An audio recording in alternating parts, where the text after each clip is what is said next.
You know, when we're in spiritual struggle and we're in physical and you're pleading for somebody's life, and the Lord tells you, hey, you're dirty, you need a bath. We've been doing Naaman, and Naaman went down into the water 7 times to be healed.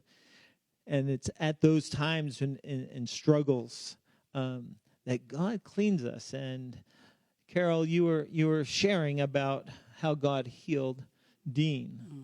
But there was some healing that was taking place in you, right, the hard way. Oh, yes, it was the hard way. This was after Dean was pretty much on his way to his usual self. And I would notice different things in myself that wasn't pleasing. It really bothered me, you know, my impatience and sometimes my frustration and things that I would say sometimes. And I would say to the Lord, Lord, I don't like myself.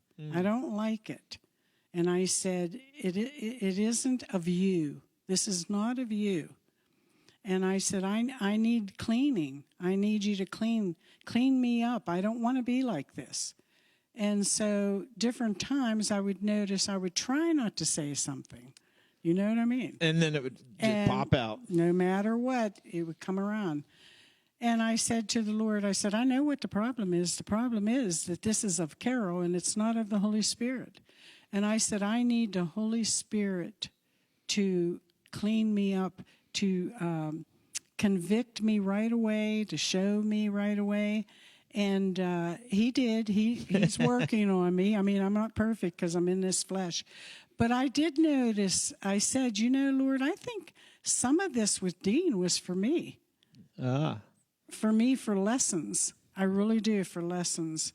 And I was happy to have that lesson, to be honest with you, because even though it hurt and it was ugly, mm-hmm, and I remember getting in the car with my sister and breaking down crying, and I said, why would I even want to live with myself if I was Dean? Why would I want to live, you know, would I want to be the person to live with? And Cheryl said, Carol, you're a human being. I said, well, Cheryl, that's true. But I said, the thing of it is I know it's wrong. I know that it's not pleasing to the Lord. And she said, but at least you admit it. You know it. You want to do something about it.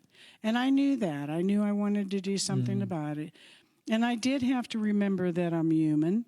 But like I said, it was not pleasing. And that's what I wanted to do, was please the Lord. And be so grateful for what he did for me. You know, if you look back in the past of all the people that God worked with and did, a lot of them ended up failing him.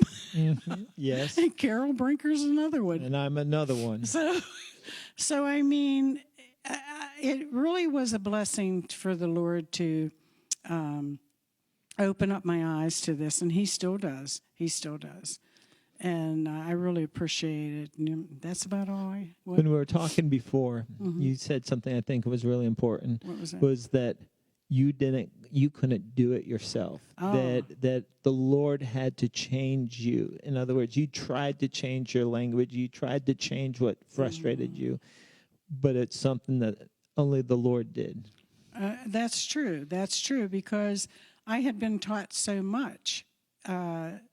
Not only through the teachings here, but through the Word itself, that it's not going to be of you, Carol. It's going to be of God.